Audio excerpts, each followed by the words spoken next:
आनन्द मान्नुभयो। र त्यसपछि हामीहरू हर्की पौडीतिर हरिद्वारको एकदमै प्रसिद्ध स्थल हर्की पौडीतिर पनि दर्शन गऱ्यौँ, स्नान गऱ्यौँ। र हरिद्वारको भारत माता मन्दिर भन्ने प्रसिद्ध मन्दिरमा पनि हामी सबै सम्पूर्ण परिवारहरू गएर दिव्य दर्शन गऱ्यौँ। त्यहाँ भारत माता पुरै भारतवर्षमा चाहिँ जे जति मूर्तिहरू छन्, जे जति भगवानका मूर्तिहरू छन्, सबैको दर्शन गऱ्यौँ। यो हर्की पौडी चाहिँ हाम्रो लागि एकदमै आनन्दित रह्यो। यहाँ चाहिँ हामीहरू सबैजनाले फोटो खिच्ने लगायतका गङ्गाजीको दर्शन गर्ने आनन्दित भयौँ। र त्यसपछि हामीहरू हरिद्वारबाट निकै ठाडो चुच्चोमा पहाडको टुप्पोमा रहेको मनिषा देवी मन्दिर, जहाँको दर्शन गर्नाले मनका कामना इच्छाहरू मनोवाञ्छित फल प्राप्त हुन्छ भन्ने जनविश्वास जनास्था रहेको छ।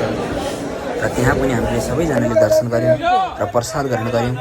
र बाटोमा आउँदाखेरि लम्बुको बाँदरहरूको निकै बाटो बस्तीको थियो। र त्यहाँ हामीले बाँदरलाई कसैले चाना परेन, कसैले के गरेर पुण्यार्जन गर्ने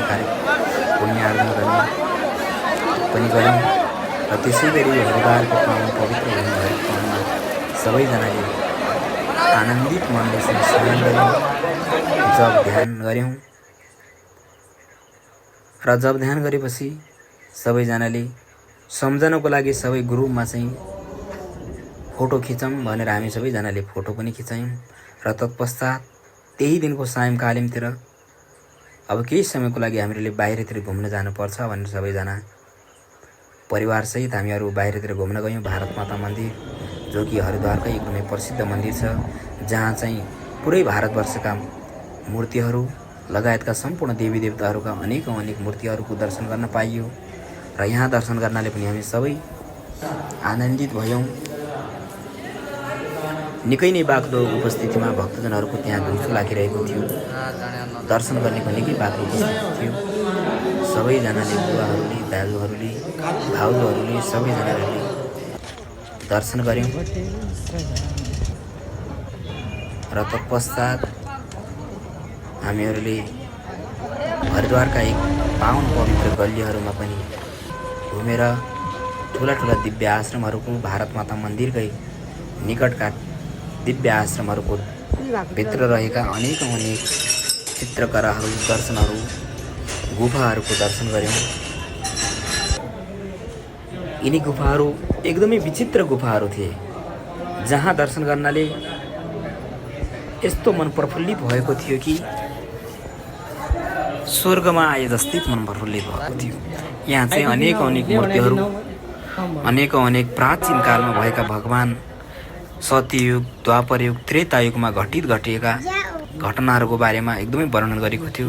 र त्यसै गरी 12 ज्योतिर्लिङ्गहरूको पनि हामीले दर्शन गर्न पायौँ।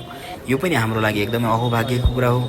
र त्यसै गरी त्यही आश्रमभित्र निकै नै एकदम लामो गुफा पनि बनाइएको रहेको छ।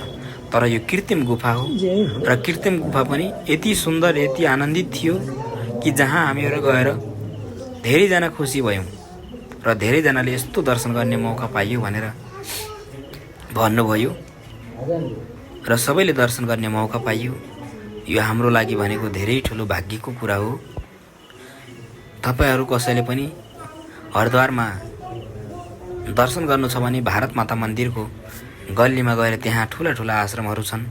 त्यो आश्रममा गएर यस्ता गुफाहरूको, चर्चित गुफाहरूको दर्शन गर्न सक्नुहुन्छ। र त्यहाँ ठुला आश्रमहरू छन्, दिव्य आश्रमहरू छन्। त्यहाँ चाहिँ 4 धाम